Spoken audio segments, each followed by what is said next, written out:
So there's a lot of this afraid of what other people will think and what other people will say syndrome going on. And a lot of people want to know, how can I not be concerned with other people think about me? Because, oh man, if I can just get everybody to love me and agree with what I say and to just rub me up no matter what's going on, then honey, I can rock my world. I can do whatever I want to do. I can finally have the courage and the guts and the faith to just go after my dreams because everybody disagrees with me and I am always correct. Well, honey, I'm going to tell you the truth. You will always be judged. Even if you make $1 million in the next 90 days, people will say, who does she think she is? She must have pulled some scam. You can go and build 20 schools in the Philippines, and people will say, that girl know we need schools over here in the United States. You can go and feed the hungry. Go give 40 hours a week to the homeless. And somebody will say, she knows she need to be taking care of her kids. Or she know there's other things to do. Or why in the hell is she spending so much time feeding the homeless? Why is she doing that? You will always be judged. Always, always, and forever. Let's get real. How often do you judge? How often do you look at something and you say, I can do better than that? Or who does he think he is? Or be quiet? Or not interested? Or keep it moving? Or so what? Or I can't believe they're doing this. Judgment dramatically abounds, and it will always be there. So the key here and the focus of this video is self-acceptance. The acceptance of yourself. Here's the thing. Sometimes you just want to try something on because the reality is you already know how to do what you currently do because you've done it.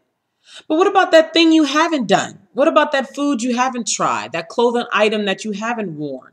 That new idea that you haven't pursued? That twinkle in your eye you have for that certain person over there? That place you haven't traveled to? That thing you haven't done? That feeling you haven't felt?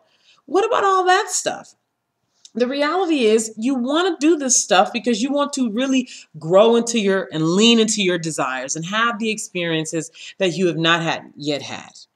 And the reality is, if you make your decisions based on what somebody else says and what somebody else thinks, that means you're living their life. That's what that means.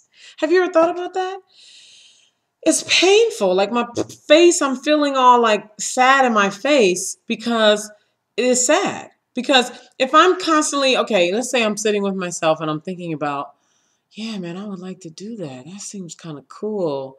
And then I start thinking about, okay, making that decision and I wonder what is she going to think? Then you're no longer making the decision for you. You're making the decision for these other people. And so do you think these people will be happy to see you stay where you are? Well, that's probably not a good question. Because the reality is when people are judging you, it's their problem. It's not your problem.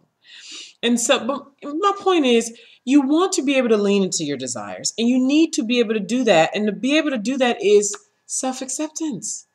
Looking at, okay, I'm going to try this on. I have no idea what the result is going to be, but I want to try it because I've never done it. I'm excited to do it. I'm interested in it. And it's just my desire. And as soon as you can accept that all of your desires are acceptable, no matter what the outcome is, you might get an outcome that you don't like, but you keep it moving. This is life. This is your stage. Life is your stage. This is yours. It's your life. You breathe this breath. You have this body. So live your life. And you do that by having self-acceptance and accepting that the outcome might not be the best. It could be, but maybe it won't be the best. Maybe not everybody will like it, but it is your desire. So focus on your self-acceptance and live your life. Thank you.